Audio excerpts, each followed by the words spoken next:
is Ripple CEO Brad Garlinghouse. Ripple, of course, a member of CNBC's Disruptor 50 list. It's great to have you back at the NYSE, Brad. Good to see you. Great to be back. So when they were a seller for the first time in a while, strategy that is, that got a lot of notice. Do you think that started something? I think it definitely started something. And, I think the challenge is it added some excitement on the way up. And now that's compounding on the way down as well. And so as we have seen, crypto is going to go through its cycles. Many asset classes do that. I think because they were using leverage, Michael Saylor would characterize it differently than leverage per se. But at the end of the day, it was leverage, and then you start to see that in a place that can actually compound negatively. I mean, seeing the particular thing they have pegged at 100 now trade, I think 25% below par, is a pretty damning indictment, and I don't think that's helped the market.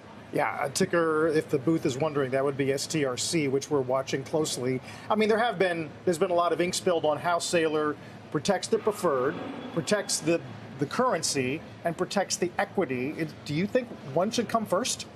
Look, I actually think what should come first is focusing on what's going to drive long-term value. And I think that financial engineering does not drive long-term value. I said actually on CNBC 5 or 6 years ago that I thought the long-term value of any digital asset is going to be driven by utility.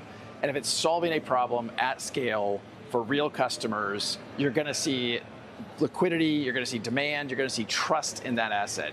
Those things compound in a positive way. And I think if you're just trying to financial engineer and leverage and borrow more money to buy more Bitcoin, it's kind of like, look, I'm bullish on Bitcoin. I think I subscribe to the Warren Buffett expression of be fearful when others are greedy and be greedy when others are fearful. Now is the time, I think, to be greedy. But I also think, Team Michael Saylor wasn't focused on the right stuff, and that has hurt the overall market. So what do you think the utility of Bitcoin is now? Well, Bitcoin has definitely carved out, I think, a space as digital gold.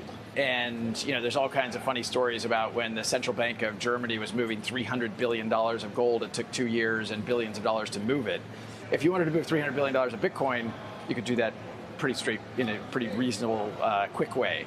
So I think about Ripple's digital asset that we focus on as kind of our technology stack, XRP. The utility there is really focused on payments. And leveraging the speed and efficiency of that blockchain in a way for institutions. And we've seen tremendous demand. I mean, last year, partly through acquisitions, we cleared $16 trillion of payments or clearing on the prime brokerage business. But last year, the percentage of that went through a digital asset was close to 0%. So the opportunity is to introduce and bring traditional finance. And Ripple's strategy from the beginning has been, how do we bring traditional finance into the modern architecture of blockchain? And now, through some acquisitions, we have a tremendous opportunity to bring that in.